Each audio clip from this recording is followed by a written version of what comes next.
membanggakan bangsa lain, membangun mengibarkan merah putih, kalah bangga ketika berkalung bendera Filistin. Punya presiden diolok-olok, punya tentara diolok-olok, punya polisi diolok-olok, sampai presiden ini wis rampung dilokno ijazah palsu. Lho coba, gak gendeng lah ngeten iki. Kok gak gendeng? Wis rampung lah pokoknya ku. Ijazah palsu. Wong ijazah palsu kok iso dadi presiden lho. Utekmu iki pegeleng ndi, Kang? Wong nglamar tukang tambal ban nganggo ijazah. Kok iso ono nglamar presiden ijazah palsu kok ditompo lho. Pancen wong arek iki gawe perkara.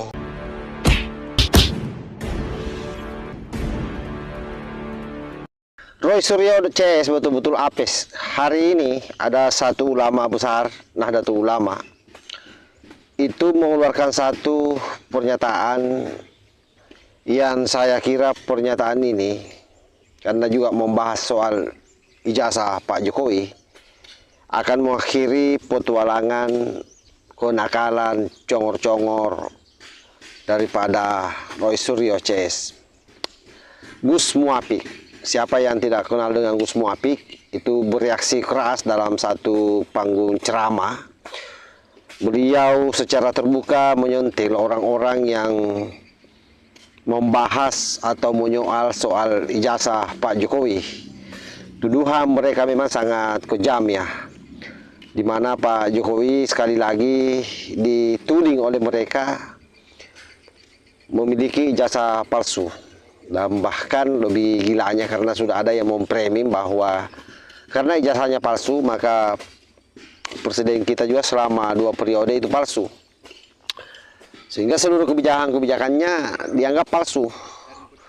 Nah akhirnya hal ini menjadi sangat viral ya, karena kemudian Gus Muhafik ikut bereaksi dengan pernyataan tersebut. Nah tentu kalau sudah ulama yang bicara itu biasanya, apalagi ulama sekelas Gus Muhafik ini, biasanya itu merupakan akhir daripada perjalanan seseorang. Jadi semakin dekat Roy Suryo CS ini masuk ke jeruji besi ya, ke penjara maksud saya. Karena ini dari sekian lama permasalahan ini barusan ada ulama yang bereaksi keras.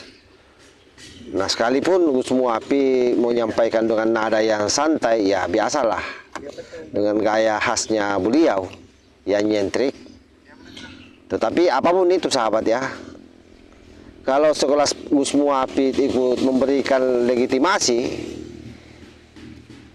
terhadap ijazah Pak Jokowi, bahwa ijazah Pak Jokowi itu asli, ya maka otomatis banyak jamaah atau semakin banyak orang, terutama orang-orang NU yang yakin bahwa apa yang disampaikan oleh Roy Suryo CS atau Roy Suryo dan seluruh gerombolannya adalah dusta atau kebohongan, atau hanya berupaya menghasut orang-orang di Indonesia ini agar membenci Pak Jokowi. Nah tentu kita bersyukur kalau banyak ulama-ulama seperti ini memberikan edukasi kepada masyarakat. Kenapa? Karena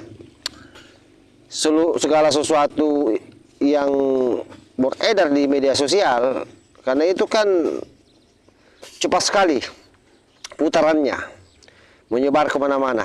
Nah kalau itu tidak diluruskan, itu bisa memang mempengaruhi banyak orang. Apalagi sekelas Roy Suryo ini, dia pernah juga menjabat sebagai menteri, sekalipun buat saya dia termasuk menteri yang gagal ya. Nah itu pasti punya pengaruh juga. Ada Dokter Tipa, ada Rismon Sianipar, lalu ada Riza Padilla yang orang tua itu yang sudah bau tanah, tapi tidak mau berhenti menjelek-jelekkan orang. Kadang-kadang saya melihat orang-orang seperti ini mempertanyakan anak-anaknya atau cucu-cucunya. Masa anak-anaknya, cucu-cucunya itu tidak risih ya melihat neneknya berperilaku seperti itu? Ya kalau saya mungkin punya nenek seperti itu atau orang tua seperti itu, saya mungkin akan tarik dari atas panggung itu. Saya bawa pulang ke rumah. Kenapa? Karena apa yang dia lakukan ini jelas-jelas sudah di luar daripada koridor etika kebangsaan kita. Seharusnya sebagai orang tua memberikan pendidikan yang baik untuk generasi. Tetapi apapun itu sahabat semua, kita bisa menarik kesimpulan bahwa seluruh orang-orang yang menyoal ijazah Pak Jokowi ini adalah memang didasari oleh kebencian.